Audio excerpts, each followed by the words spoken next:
Hey everybody, it's Kat, and I want to welcome you to this episode of Backstory Sessions.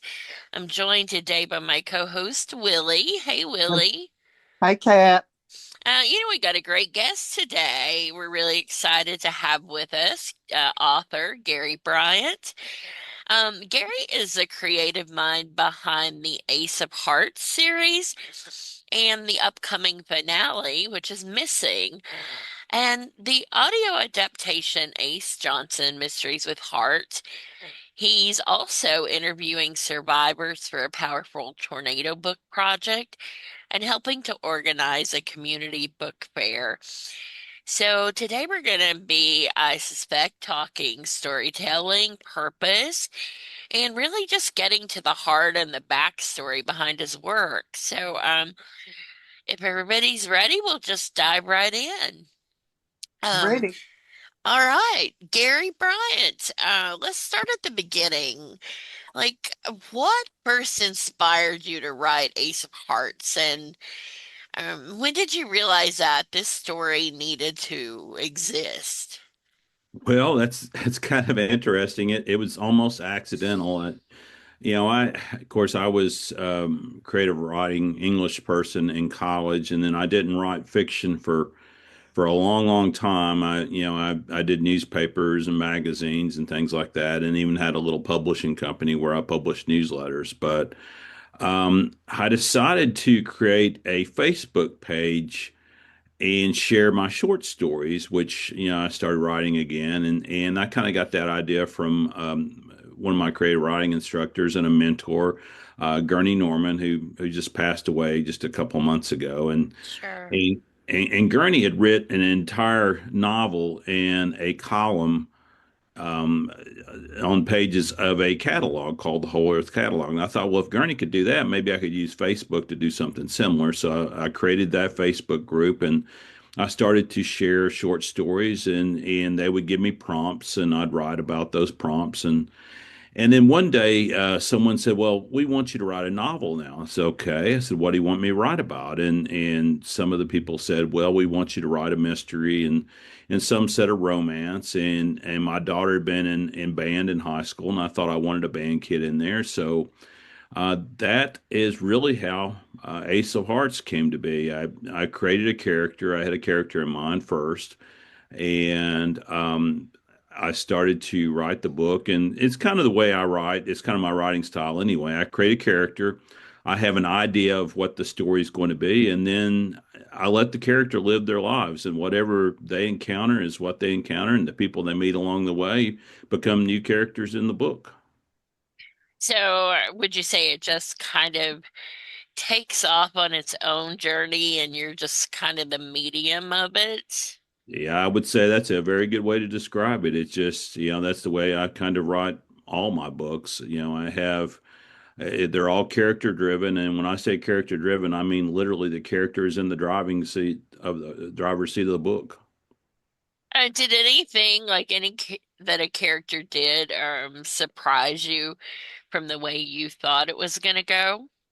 Well, yeah, there are surprises that take place. One of the most interesting things I think is there was a waitress that appeared in the first book, and she was intended just to kind of introduce the case, so to speak, and she was going to be a minor character. Now that character has become a major character that's in all three books. That's very interesting. So you've touched on this a little bit, but who is Ace Johnson to you? Is he influenced by people that you've known or parts of yourself, or just is that particular character completely imagined? Well, I think there's some of me in Ace Johnson. I think Ace Johnson has, I think there are parts of me that definitely led to that character development, and then there are parts based on other people. I guess Ace Johnson would be someone who I would like to be, Oh, perhaps, okay. but I'm not quite there. Well, that is very interesting too. It's probably the first time I think that in doing these interviews that someone has said that, they're right, the character they've created is someone that they would like to be or aspire to be. Very cool. Um, so when Ace of Hearts was finished, what surprised you the most about readers' reactions? I know that you've had a lot of feedback by this point. Well, I think one of the most interesting things that I got out of this book, and it was I wouldn't say it was accidental because I don't think very many things really in life are totally accidental, not as much as sometimes we think they are. But I remember you had me speak at a veterans event, and I kind of I was kind of apprehensive about it because I thought, well, I'm not a veteran and I'm not, connected to any veterans groups. I thought, what can I possibly bring to that program? And I read a few pages of my book there, and I talked about how important it is that someone finds purpose because that's really the underlying theme of this book is about finding purpose. The main character um, really didn't have a purpose until he meets this teen girl and he starts to try to help her. And at that veterans event, I talked about how important it is that each day when you get out of bed, you have a reason to put your feet on the floor. Um, and typically that can be a major thing when you get to your point in your life where you feel like you're no longer accomplishing anything. Um, things can get pretty dramatic. And I felt like as I spoke about that in then the veterans meeting, I had a veteran came up to me afterwards and say, "Hey, I wasn't sure why you were here until you start talking about purpose." And I think that's very important to have. And anyway, that was the underlying theme of the book was basically purpose. Um, and I do think that's very important, and I think that writers sometimes forget because you can get so, I guess, wrapped up in the technical part of writing that sometimes maybe you forget like the real impact that the words can have on people. Even when you're not expecting it to be a certain demographic. So that's very interesting feedback that you got. What did you take away from that maybe influenced your writing going forward? Well, I mean, we write for different reasons. Sometimes writers write purely for themselves, and you have stories in you that you feel like you just have to express, and that's often the case with a lot of people, myself included. But I think it's important that we write in a way that inspires others to a new place, kind of help people figure out things. And I think there are a lot of things that, my books are kind of analytical. They're not mysteries with a lot of action. They're kind of what you would describe as a slow burn in a lot of ways because, the character is very analytical. Okay. Um, so then you have the sequel, Things Aren't What They Seem, and you build on that world. So, what new layers did you want to explore in the second book? Well, the second book is kind of interesting. I failed to mention in the first book that one of the characters, the teen character, is kind of based on uh, a young lady that I'd met while my daughter was in band. And in the second book, there actually are five teen characters in that book that are based on kids that were in my Sunday school class. Um, and so, as I tried to think about what I was going to write about in the second book, because that was the other part of that. After I finished the first book, I really had no, going back a little bit, I really had not planned to write a novel, to be honest with you, or I had not planned on what I was going to do with it. I would write a chapter at a time and share it to that group, and then they would read it and say, "Hey, we're ready for the next chapter," and they kept me going until I finished it. And then once I finished it, I'm like, "Well, what do I do with it now?" And they're like, "Well, we want a hard copy in our hands." And so that's when I started exploring options for publishing the book. And the second book came about because the same thing. They said, well, we want another book. we're not done with Ace Johnson yet. We want more Ace Johnson. So that's where the second book came about. And when I decided to insert the teen characters into that book, um, it was kind of developing a story in my mind that fit those characters. It's kind of, have you ever tried to weave five characters into a new story, five new characters? I have only It could, generally minor actors I'm trying to weave parts for, but it's sure. a similar thing. Yeah, yeah. And so um, from a mystery standpoint, that created a little bit of a difficulty. So I tried to figure out a way to bring those five characters in there, and what I eventually decided on was to make one of the characters a potential murderer, or at Mhm. least he was going to be charged with murder. So, it brings up an interesting part of it. When you're basing characters, you're being inspired by people that you're going to then incorporate as fictional characters. Um, how did they feel about that, and where is the line for you of, making sure that everybody's clear that, this is like loosely inspired by someone, but it's not the true story. It's not their biography. Yeah. Well, that's kind of interesting because that can be kind of a difficult line at times to figure out which side you're going to be on. In this particular instance, the story was far-fetched enough that it would not have been anything that someone would associate with these particular teens, and they were really excited about it. They wanted to be characters in the book. It was really interesting. They were and so what I tried to do is capture their personalities as much as I possibly could in their characters.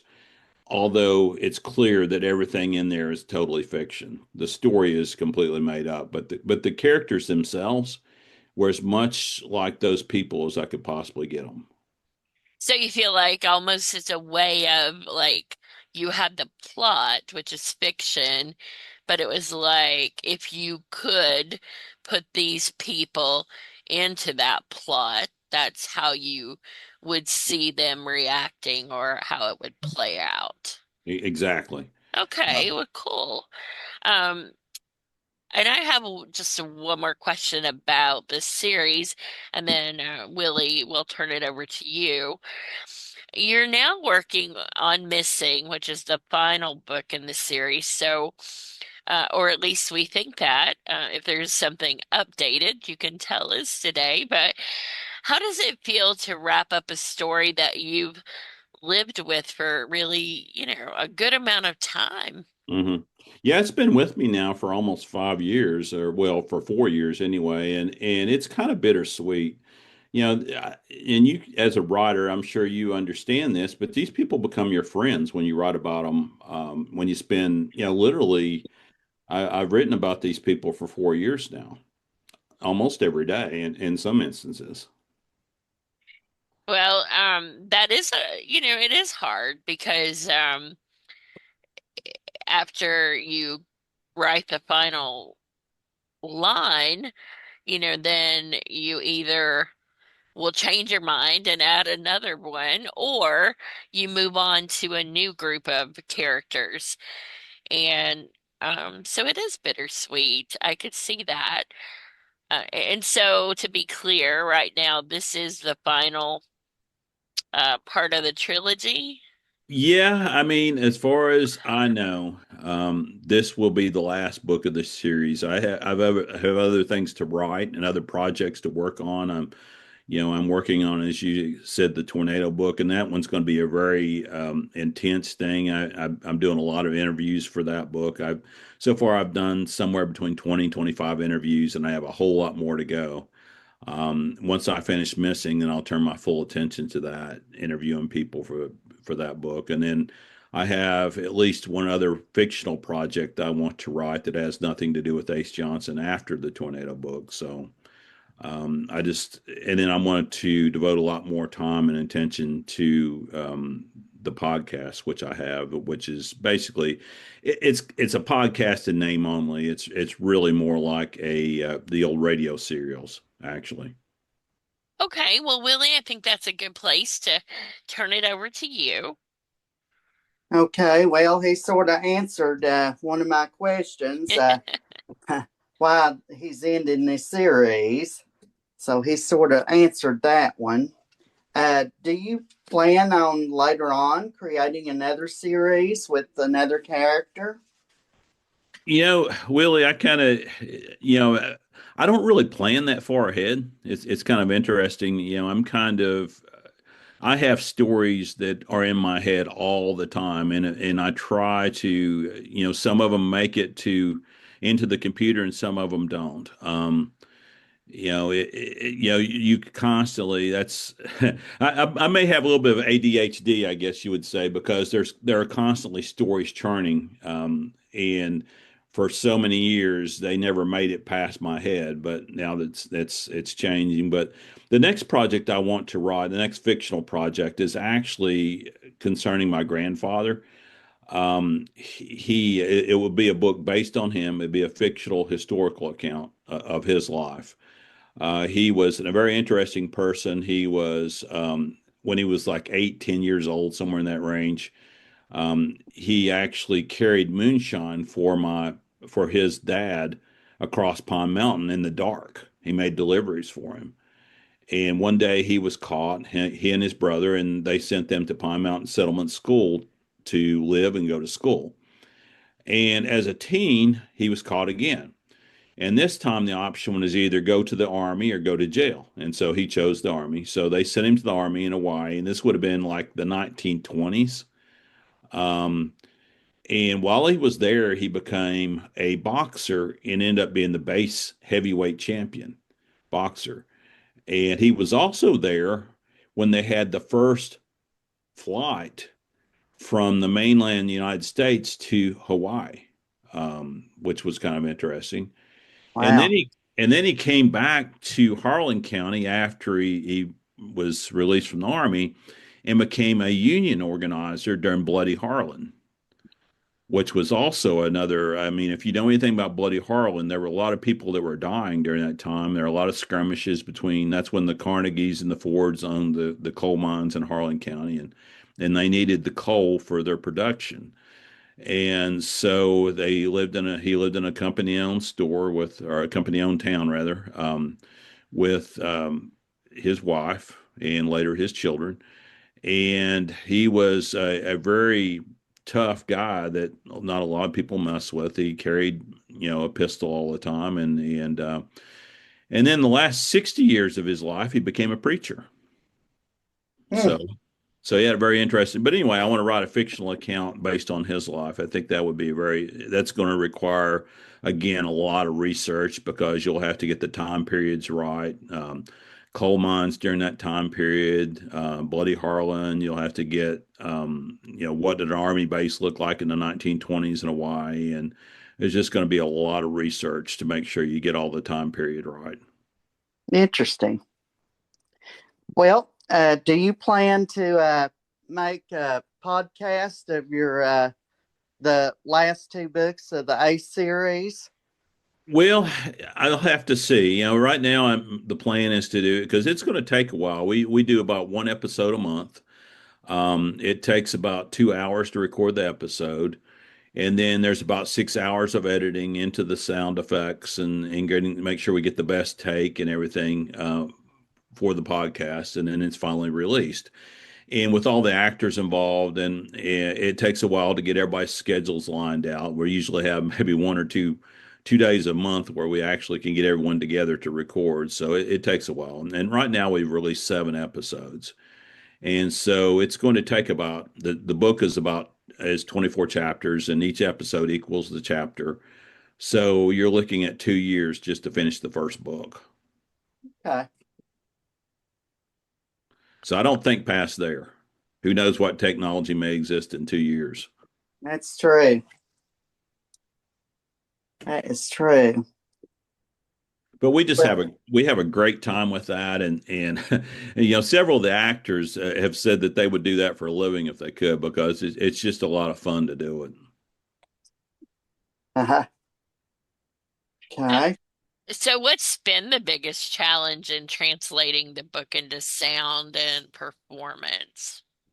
Well, you have to compress it, of course. You have to compress the writing, and I have to use a narrator because there's just so much stuff in the background. I mean, if it was a movie, you wouldn't necessarily need a narrator, but with an audio only, there are certain things that you have to describe that maybe the listener cannot see and would not otherwise capture if you did not. So we use a narrator, but sometimes 2 pages of type may be 4 or 5 sentences actually in the program. So there's a lot of compression. Do you enjoy that part of it, of going back and, rewriting a compressed version? Well, it's actually time consuming. It takes me about a week to write a script actually. Um, so it takes some time. I And wouldn't say I particularly enjoyed it. It's kind of fun to go over it, and sometimes, as you well know, you're a writer yourself, and anything you write, if you take a look at it, a few months later, there are things you want to change. And so one thing it does do is it gives me an opportunity to maybe correct some mistakes as I go through. would it have been easier, do you think, if as you were writing it, you already knew that you were going to be doing the audio version and you just would have done that writing at the same time as the book writing? Oh, I think it would have been for sure. Yeah, I think so. Okay. Well, you've talked about, like this series and the inspiration for that and kind of the process that you went through and the time span even. Um, the writing of the tornado, first of all, so you live in the London area. I do. What was your experience when the tornado came? Well, I mean, that's kind of interesting. My daughter was graduating from University of Missouri that weekend. And so we planned to leave for Missouri the next morning. And when the storms arrived, um, I my daughter was texting me from Columbia, Missouri, saying, "Hey, you need to get to your basement. It's headed your way." And I actually stood in my hallway and watched it on TV. I watched the meteorologist on TV as it was hitting. And so it's finally over. I finally go to bed and I think, wow, it's we missed another one. It dodged us. And then I got up the next morning. We started to Columbia. We got to around Simpsonville and stopped for lunch. And then I looked at Facebook. And that's when I realized that no, it did not miss London by any means. It definitely did not. And it actually hit maybe 100 yards from the church where I attend. Mm, wow. So it was pretty close. Um, and there were people that died just up the road, same road where my church was, where my church is, and so it was pretty close. And so when I came back, I started working. Our church had a, tornado relief center, so I started working in the relief center, and I started hearing these different stories as people came in to get supplies, and then I didn't have the idea to write the book until my daughter actually converts old videos to digital. And one of her customers said, "Hey, I have this poem I'd like to get published, or my niece has a poem, and does your dad know anything about how she could get it published?" And I read the poem, and it just hit me like a bolt of lightning. These people have stories they want to tell, and they're stories that need to be heard. And the stories have just been incredible. I mean, the legacies from the people that are lost that have been left. One lady literally planted trees from Pennsylvania to Alabama, so her legacy will live on for hundreds of years. She she actually planted trees at the site of the flight that crashed on 9/11 in Pennsylvania. She planted trees on that side Oh, wow. and in different strip mines. And they actually see the interesting thing about strip mines after they've been reclaimed is trees will not grow there. Grass will grow, but trees won't grow. So they actually have to till the soil. They take a bulldozer and loosen the soil so trees will grow there. So she planted trees on all these strip mines every throughout all Appalachia. Mm. Incredible, and Uh, all the stories are just absolutely incredible. Has there been a moment during the interviews that that particularly has impacted or touched you? I know all of them have an impact, but is there one that stands out? It's I would not say they all, every interview pretty much brings me to tears. Every single interview. There's just so much emotion. And here's an interesting thing. When I first started this, my concern was that hey, you're going to interview five people or whatever, and they all say, "Well, I heard this sound like a train and it hit and things blew all different directions, and then it was over." No, every single story is completely unique. Completely unique. I haven't heard two stories anywhere close. mm.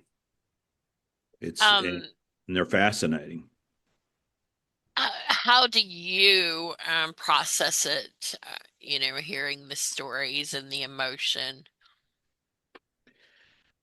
Well, I can't put myself in the shoes of these people that experience these, in some cases, very terrible tragedies.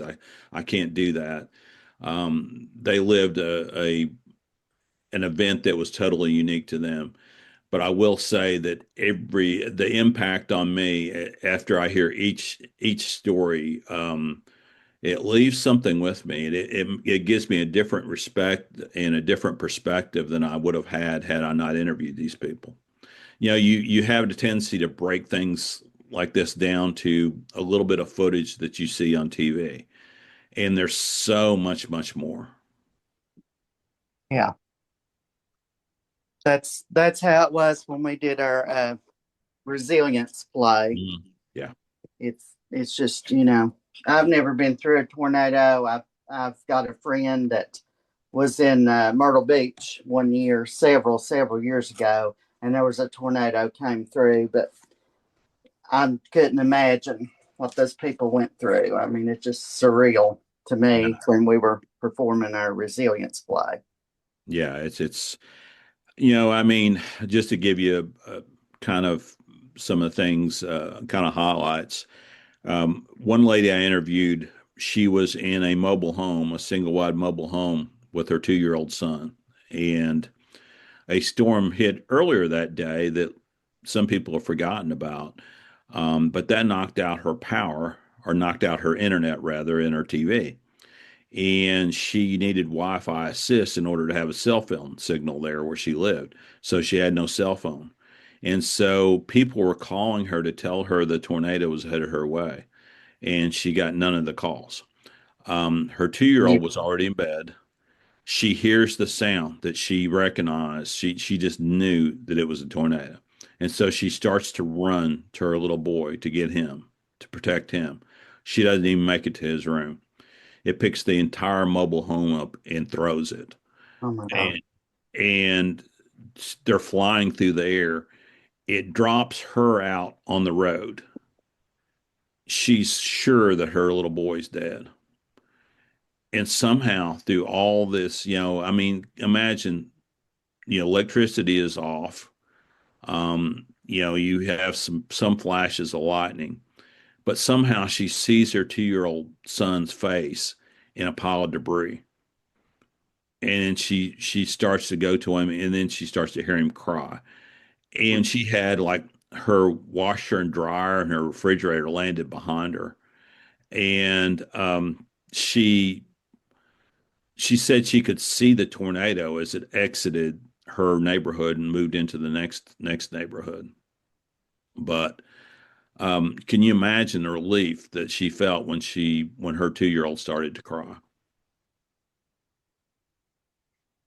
Um, So, how do you, how hard do you feel it will be to write about this in a way that conveys what you've just described? well, I think it's all in the power of their words. It's not me as a writer. That's one of the things I learned as a newspaper reporter that I tried to remove myself as much as I could from the stories and let the the people who actually portrayed the events use their words. And I think that's important that you do that because the emotion is there. The emotion is there from them. They lived this, and in telling me the story, they're reliving the emotion they felt that day. So I think the easiest thing for me to do, or the best thing for me to do, as I tell these stories, don't worry about how I write it. Just use their words.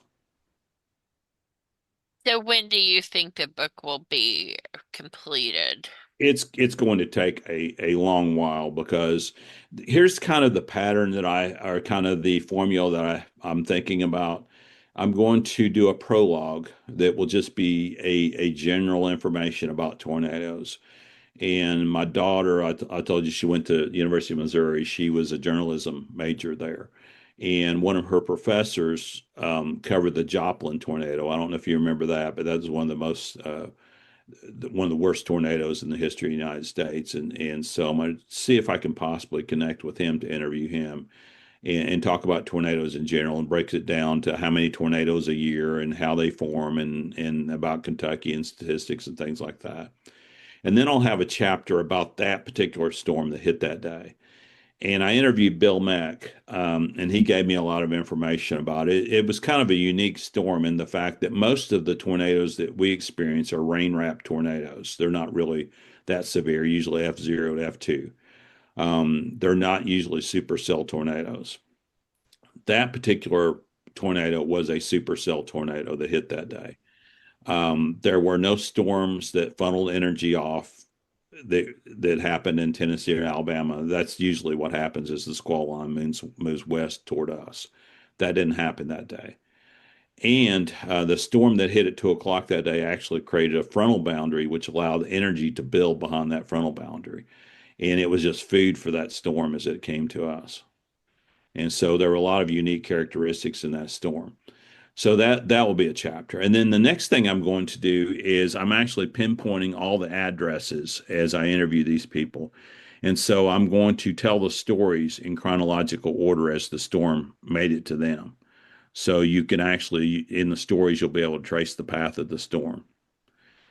And then the next thing I want to do is interview. I'll have stories from first responders and volunteers, and then we're going to be doing interviewing people who are rebuilding. And then I'll come back in May of this year and kind of do a where are you now? How have you recovered? Are you back to normal? Which nobody will be back to normal in a year. And these people, a lot of them will never be back to normal. No. But it's kind of where are you in May, a year later, and that will draw me to the conclusion of the book. So I'm hoping that maybe it might be out at the end of this year, somewhere in that range, but it's going to take a while. Did any of them talk about the recovery effort and if that was moving slowly? Well, again, every case is unique. You have some people who, like one of the interviews I did in a lady's bedroom. They had rebuilt her house, and they didn't have everything done by any means, but they had it under roof and had a whole lot of it done. And then there's some people that, they're still a long way from getting a house done because there are only so many contractors available and so much to rebuild. Will there be any chapter about, what could be done so that in the future people are either more aware or more prepared or anything like that? Well, here's the interesting thing. One of the things I found out as I interviewed the weather people is that we're in a really bad spot. Um, we're 60 miles, London is 60 miles away from the closest radar. Um, and radar shoots a straight beam, and the Earth is curved, of course. So the farther you get away from the radar source, the less reliable it is. So when they give us tornado warnings that are radar indicated, that's what's going on over 4,000 miles up into the atmosphere or up into the sky. So that's the reason why we get so many false warnings. It's just really hard to pinpoint. I mean, the only way we could really have better, it would be better here would be to have more trained spotters, possibly. Okay. So, that might be something that the book could help people to be aware of. Yeah. So I think that's an interesting question that we hear a lot about, what can be done to Well, help. and here's something interesting. There are a lot of contradictions about what people think you should do when a tornado approaches. And a lot of people are still doing things that they were told to do 20 years ago. Like for instance, a lot of people that I have interviewed so far said they opened their windows when they thought the tornado was coming. That's what they used to tell you to do.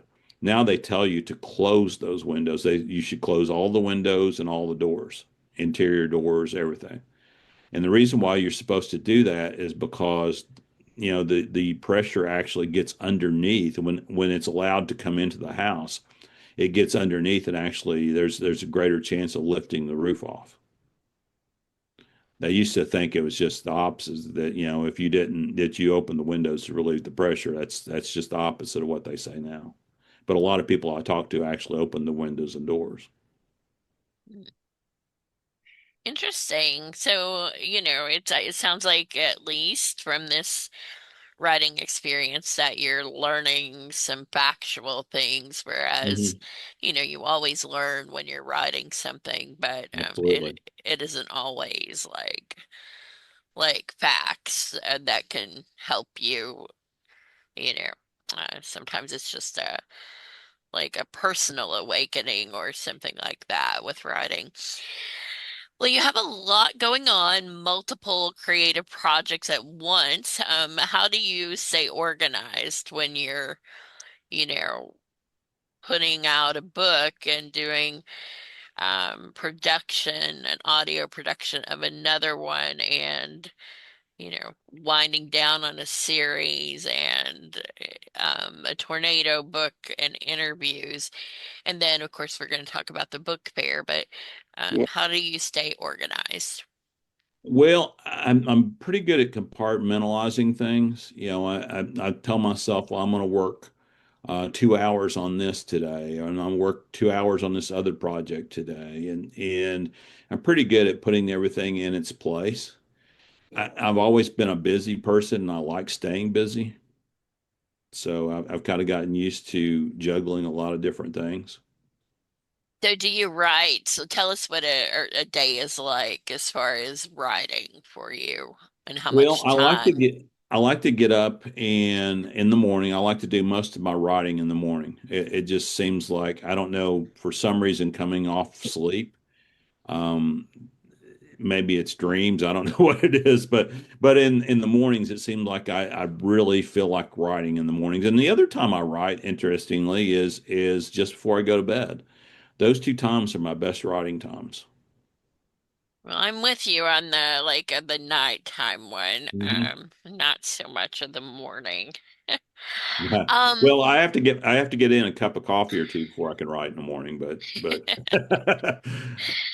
okay, well, let's talk about this upcoming book fair. And Willie, I think you had some questions about that. So let's start with you.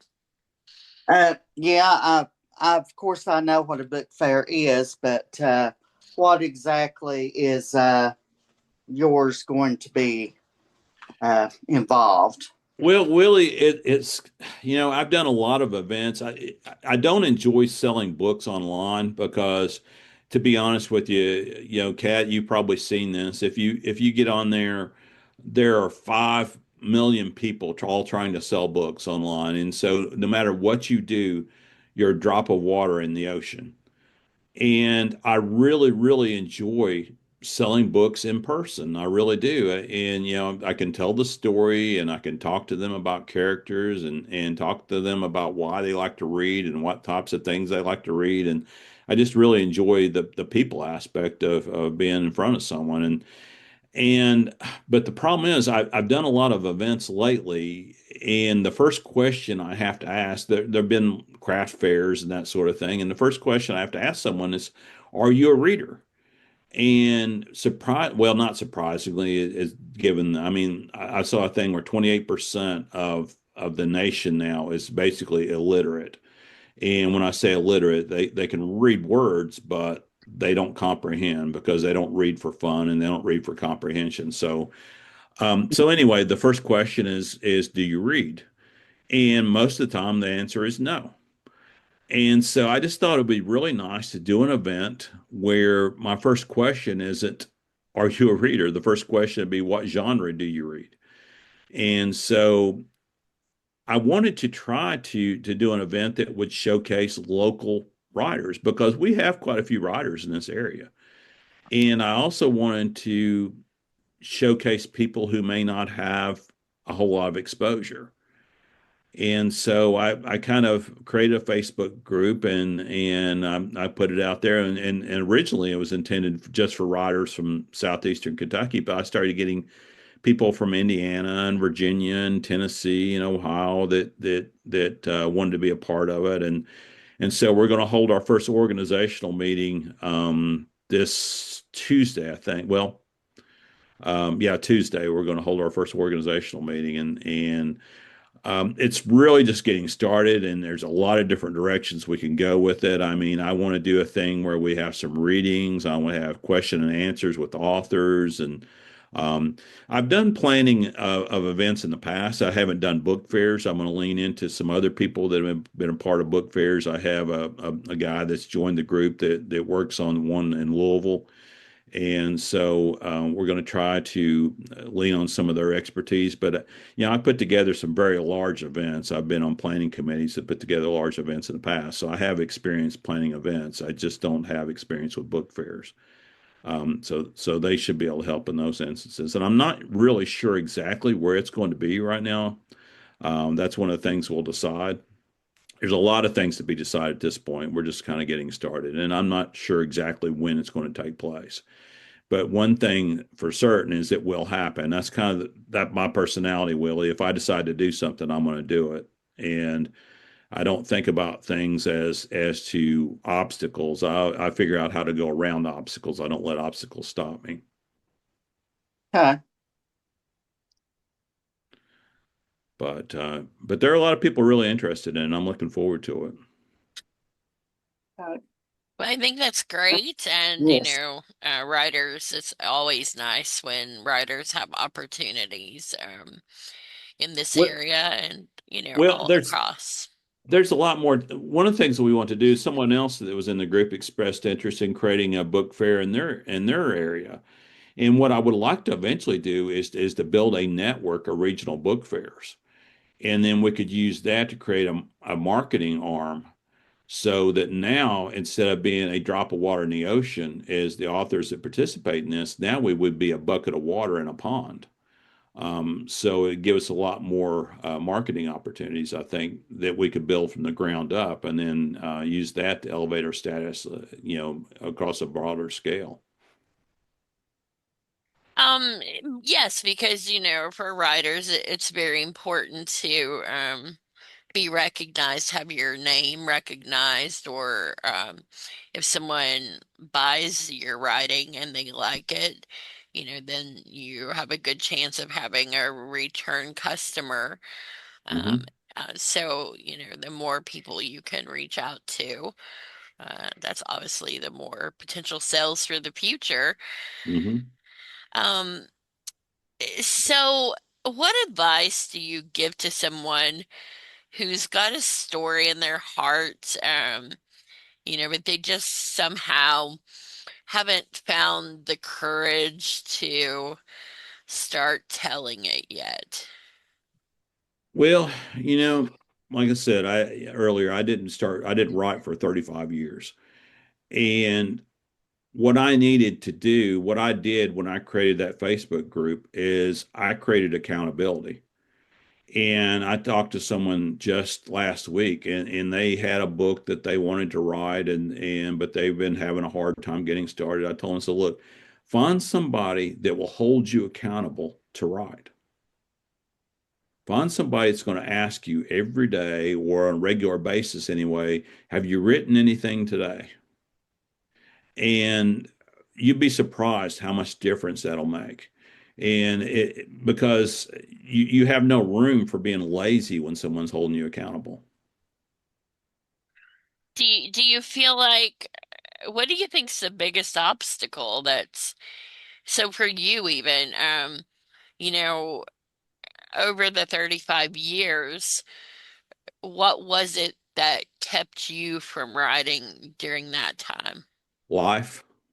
I mean, that's it's a simple word, life. I was busy doing other things that drew my attention that at the time I thought was important. I always considered myself a writer, even when I wasn't writing. And you kept nudging me. You nudged me a whole lot to get me to start writing again. I But did. Yep.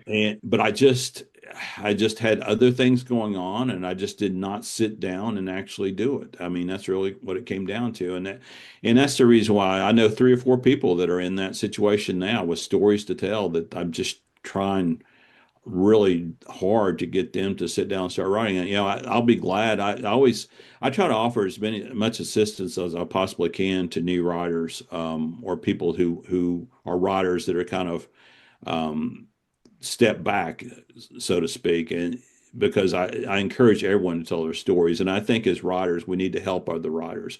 It's not a competition. Every book has its readers, and my readers won't read somebody else's work, and vice versa. Every book has its readers, no matter what the subject matter. So, what do you hope that readers and listeners take away from your work, long after you're not even here anymore? Well, the legacy I would hope to leave behind in my books would be, for one thing, the Ace Johnson series is all about purpose. That's all about, getting engaged in life. I mean, there were so many people that they may have lost a spouse or they've lost their job and they're just isolated and they don't really they're having trouble finding a reason to keep going. I think every single person on this earth has a purpose. And Mark Twain said it really well. He said the two most important days of your life, and I'm paraphrasing, but the two most important days of your life are the day you were born and the day you figure out why. And I think it's really, really important that you look for a purpose and you don't find your purpose by sitting on the sidelines. All right. Well, Willie, do you have any last thoughts or questions before we let Gary go? I I don't think so. Well, Gary, I want to Been an thank interesting you. interview. I want to thank you so much for sharing your journey with us today. Yes, For the thank you. listeners, if you've enjoyed this conversation, be sure to check out his books. And Gary, where is the best place to follow along on your upcoming projects? Well, my books are available on Amazon. And you can also find me on Facebook. You can find me on X. You can find me on Instagram. And you can find me at my website, which is GaryWBryantBooks.com. All right. Well, I want to thank you again, and as always, thank everyone for listening. Until next time.